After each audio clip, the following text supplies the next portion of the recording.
Hey, what's going on YouTube land? It's your boy TJ, and welcome to my YouTube channel, Wrestling Nostalgia, where I give my reviews on WWE shows and PLE events. And today we are going to be reviewing SmackDown, May 31st, 2024. So let's go ahead and get right into it. But before I get into it, go ahead and give that button a good little thumbs up. That helps my video push through the algorithm. And without further ado, let's just go ahead and get into my SmackDown review. So we open up SmackDown with the GM, Nick Atlas, and he says that it's nothing like seeing your top draft pick go ahead and come through for you, and that's what happened. So without further ado, let me go ahead and introduce you to the Queen of the Ring, winner, Nia Jax. Nia Jax comes out, and Nick Atlas says that the floor is all yours. So Nia Jax says, whether you like it or not, I'm your queen. And as the queen, I get a championship opportunity at SummerSlam. And my first order of business, I want the champion out here right now face to face with me. So Bayley comes out, and before she could even get in the ring to even have a face off with Nia Jax, Piper Niven comes out and attacks her from behind, and she beats her down outside of the ring and inside of the ring. Then Nia Jax and Piper Niven have a face off. Chelsea Green says that, oh, no need to worry about Bayley because Bayley's not going to be the one that's going to face you. It's going to be Piper Niven. So Nia Jax tells Chelsea Green, she says, I don't give a damn who's going to be the champion because at SummerSlam, I'm going to annihilate her.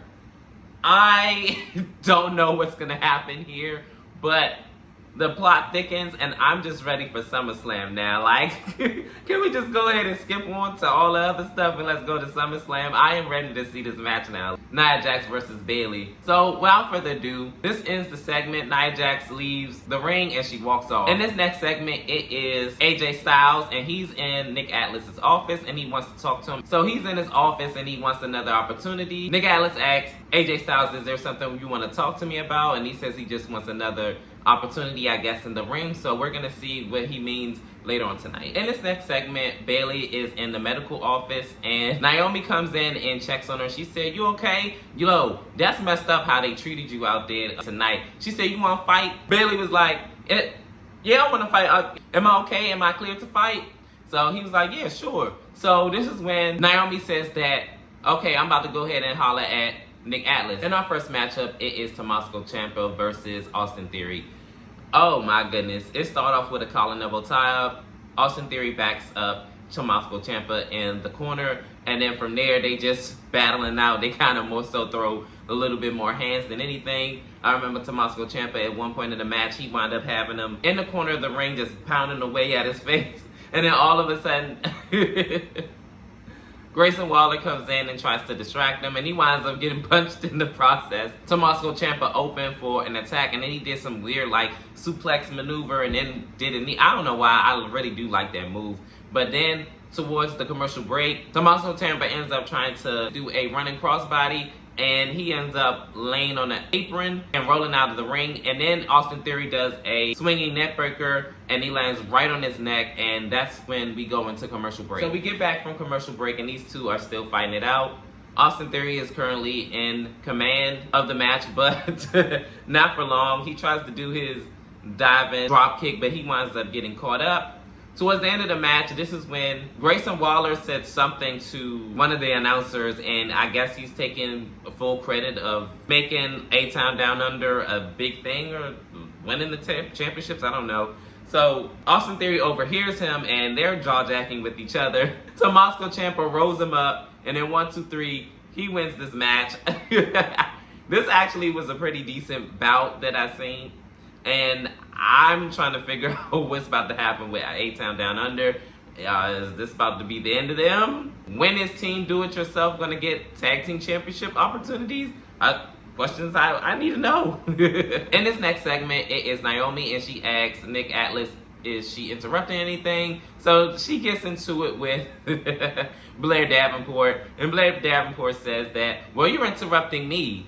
So Naomi says that normally I would ask you like who you are and things of that nature, but this is when Blair Davenport said, I'm going to tell you who I am, and I'm Blair Davenport, and I have a funny feeling you're going to find out just who I am. I was like, ooh. So she walks off. Nick Atlas grants Naomi her match against Chelsea Green and Piper Niven with her tag team partner, Bayley. So then this is when LA Knight comes in and he says, oh, I'm not interrupting you, right? You done? Did everything good? When he had a conversation with Nick Atlas, he asked him about AJ Styles. Is he not retiring or not? And Nick Atlas says, I don't know. So he says that, hey, I got another question for you. Do you know where Logan Paul is? So he says, well, go ahead and sit in my office. Let's talk. So he said, okay, cool. So that ends that segment. I'm really, really fired up to see Logan Paul versus LA Knight. This match been in the makings for months now, almost upwards to a year. And Logan Paul barely defends the championship. And he only defended the championship twice out of his whole 200 plus days. Please, get him the out of here. Get him the fuck out of here. In this next segment, it is LA Knight. And Kayla Braxton asked him what's the inside scoop on what happened with Nick Atlas. He says, oh, so you want the inside scoop? How long you been sitting out here to get some inside scoop, huh? How long? You want to know what's going on? You want to know? So she all like, okay, so you don't want to answer? Okay, well, let me tell you. He ain't really had much to tell me, and, you know, I guess I got to come back to you next week. You know, it is what it is. Talk to you later. He said, no, I'm going to talk to you right now. I'm laying out the challenge. Logan Paul, I want that United States Championship. So whenever you get back, just know I'm ready for you. So Carmelo Hayes comes out and he's all like, speaking of creeps, I was like, oh. Carmelo Hayes says, what's going on with your man? He always talking, but ain't never saying nothing. Carmelo Hayes says that, why would he want to face LA Knight? And I'm like, what? What? He said, if I'm facing myself, then I would be looking in the mirror. He said, he wouldn't want to face you anyway, because if he want to talk the talk, he could come to you. But if he want to walk the walk, he could come to me, because I'm him. So then LA Knight says trash. Yo, I still can't get over the fact that he said, you don't want to face LA Knight. And he's talking to him. I'm like, what? You can't make this stuff up. In this next matchup, it is Andrade versus Apollo Crews. They are going hot and heavy, and Andrade has the advantage, and Apollo is reeling. I remember they were kind of going back and forth with chain wrestling, though, in the beginning. I forgot to say that. So Andrade has the advantage, and then Angel Garza comes out from out of nowhere, and he's outside of the ring, like on the apron, and he gets drop kicked, and then he gets hit with a springboard moonsault by Apollo Crews. And then this is when we head into our commercial break. The match continues back and forth between Apollo Crews and Andrade. They're both going back and forth, and Apollo Crews is in control until Angel Garza gets on the apron and tries to distract them. He goes and all like, yeah, get down. Nobody asked you to be out here. So Andrade ends up taking advantage and hitting his reverse elbow maneuver on him, and then he hits the message on him, and then 1, 2, 3, he wins the match. And it looks like Angel is happy about it, so I guess kudos to him or whatever. He brushes right through Angel Garza and the rest of Legado del Fantasma. So they are upset, they are heated, and looks like things did not go as planned. In this next segment, it is the New Bloodline, as I like to call them. And Solo Sikoa is getting them pumped and say, yeah, take them out tonight, and this, that, and the third. Paul Heyman comes and he says, to make a long story short, like, we have to have a game plan. Like, all I see is just acts of violence with these new members and things of that nature. Our mission is to keep Cody in check. So this is when Solo Sikoa says that we have Cody in check and he doesn't even know it. KO comes out and he says to Paul Heyman, fix this. And I'm all like, oh gosh. So I don't know what's about to happen, but this New Bloodline, it does look like it's a whole bunch of acts of violence in this whole group. In this next segment, it is KO and he's in the ring, and he said he went all the way to Saudi Arabia to have Randy Orton's back because for the past few years he's been having my back, and I wanted to show him the same respect. Even though that he didn't win King of the Ring, we all know that he didn't lose either. We already saw what happened. And Paul Heyman comes out and he says, basically, to make a long story short, that these people that are in the bloodline now, we already turned them down several times when Roman Reigns was in Commander-in-Chief, and now that he's gone, Solo done hired them, and we said no to them several times. So just go ahead and basically tread lightly, because these guys are thugs, and you don't want nothing to do with them. So KO says, look, I already know that you're pulling the strings. You are part of the bloodline. I don't care what you say. I'm going to pick a fight with them anytime I feel like it. So he says, oh, what, you don't want to listen to me because, you know, I'm not capable of redeeming myself, but you can redeem yourself and this, that, and the third. He said, why won't anybody listen to me? So this is when he accidentally hits his microphone on KO. KO was pissed and it looked like he's about to go for a stunner or beat him down. So then the new bloodline comes out and tries to, I guess, back up Paul Heyman. But the Street Profits comes out to back up KO, and then this is when violence ensued. And Solo and KO are fighting outside of the ring. The Street Profits and New Bloodline are fighting inside the ring, and they wind up clearing house with the New Bloodline before their tag team match ensues. So it's going to be the Street Profits versus the New Bloodline next. So in this next matchup, it is Tonga Loa and Tama Tonga versus the Street Profits. So in the first half of the match, believe it or not, the Street Profits were dominating the match up until either Tama Tonga or Tonga Loa distracted Montez Ford. And this is when the other brother wound up kicking him off of the apron. And then one of the other members of the New Bloodline got the unfair advantage. And then from there, they just ragtagging him. Then Montez finally gets the tag to Angelo. Angelo wind up, defending himself and running wild and everything like that. Up until before the commercial break, they ended up still doing heelish tactics to go ahead and get the disadvantage. And after we get back from commercial break, towards the end of the match, Montez Ford ended up getting the tag from Angelo Dawkins. He winds up doing a big splash, but Tama Tonga actually got the tag unbeknownst to the Street Profits. So he wound up hitting his running flatliner in 1, 2, 3. Tama Tonga and Tonga Loa won this match. Ooh, these guys are unhinged. I wouldn't trust them as far as I could throw them. In this next segment, it is Bianca Belair and Jade Cargill. They're walking and talking with each other. They're talking about Shayna Baszler and inviting Bianca Belair and Jade Cargill to Raw. She says, oh, they invited us to Raw like as if we ain't gonna show up, da-da-da-da. And I was wondering why they haven't been showing up to Raw. I guess they were too preoccupied with Candice LeRae and Indy Hartwell. And speaking of Indy Hartwell, she wound up saying, yeah, thanks to you, my friend has to stay at home because you went after her knee and she's out and she couldn't make it tonight. So Bianca Belair says, oh, too bad for her. And then she come for my knee first. Indy Hartwell says, well, don't try to change the subject, Bianca. She said, no, we're on the subject of knees, right? So I wound up going after her knee when she went after mine. So we're even. And this is when Jade Cargill says, look here, you could be out of action with your friend if you don't shut your mouth. And so it's like, oh. She said, no, that's not what I meant. And then she runs off. She said, no, but that's what I meant.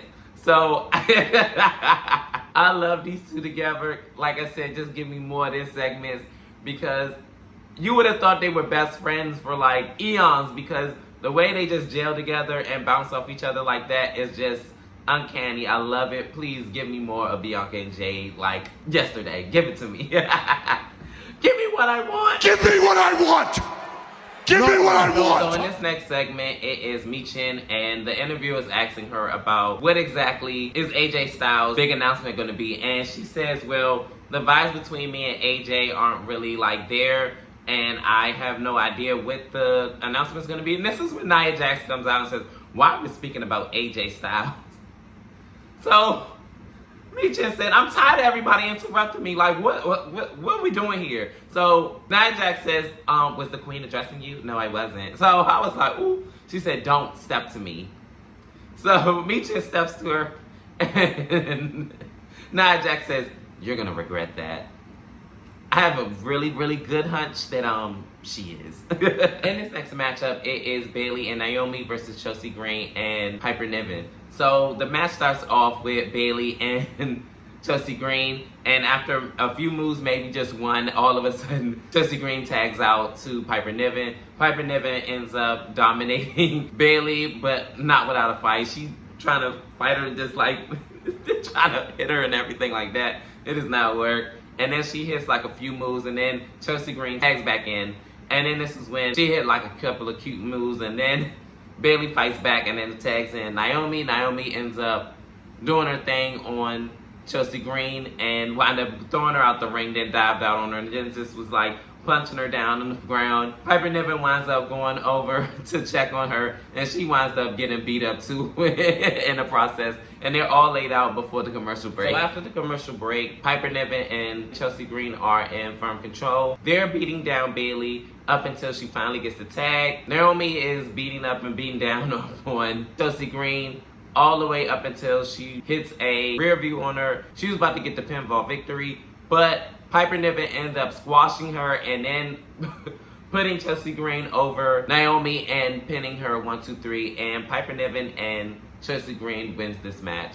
Yo, I would never thought I would live in a world where Chelsea Green beat a former WWE Women's Champion in Naomi.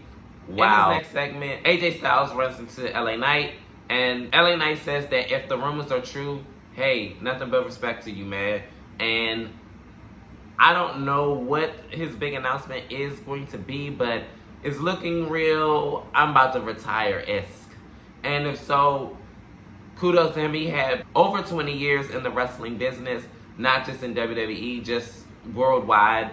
He's been wrestling for a bunch of different promotions, and if he wants to go out in WWE, it's no other better place than to do it in WWE. And if he is leaving, he had an illustrious career. He is a Grand Slam champion, and he's basically done it all here in WWE, and there's nothing really for him to gain anymore. So if he is retiring, hey, salute. So in this next segment, it is the main event, AJ Styles' big announcement. So let me just go ahead and stop with the dramatics. Okay, I'm gonna just go ahead and get into it. AJ Styles comes out with Luke Gallows and Carl Anderson, and then he says it was one hell of a ride. My son just graduated out of high school, and I was there. We had a party at my house, and everything was good. And then I was just thinking to myself about my other kids, like how many graduations did I miss? Maybe it's time for me to stop being a phenomenal one and actually be a phenomenal dad. I whispered something in your ear, Cody Rhodes, and here it is. I said that if the time comes, I want you to come out when, you know, I call on you. So here's the time. This is when Cody Rhodes comes out, and then he says, this is still the house that AJ Styles built, but I'm giving you the keys. And I'm guessing this is his big hoorah retirement. Boy, was everybody wrong. He even had me going for a minute. He's all in the ring, he's celebrating, and then he's, and Cody Rhodes is all, you know, getting all emotional and, you know, raising his hand and everything like that. He clotheslines him, he beats him up. He throws him out of the ring like a piece of trash. Then he hits the Styles Clash off with the steel steps and lays Cody out. Yo, faking your own retirement is wild to me, but it is what it is. This is where the segment ends. Nick Atlas basically told AJ Styles that you have to hit the back of the line. Get to the back of the line. And he said that I ain't getting in the back of the line. I'm going to make sure I go right to the front of it. But anyways, that's all I have for you guys today with my review. Comment down below. How did you feel about SmackDown tonight? Was it great? Was it amazing? Was it awesome? Was it the worst show on earth? Let me know. Put it down below. And like always, like I said before, like, share, and subscribe, and all that other good stuff. Please, please, please. Thank you. I see my numbers are growing, and I really appreciate it. And as always, I'm TJ, and peace. I'm out. No!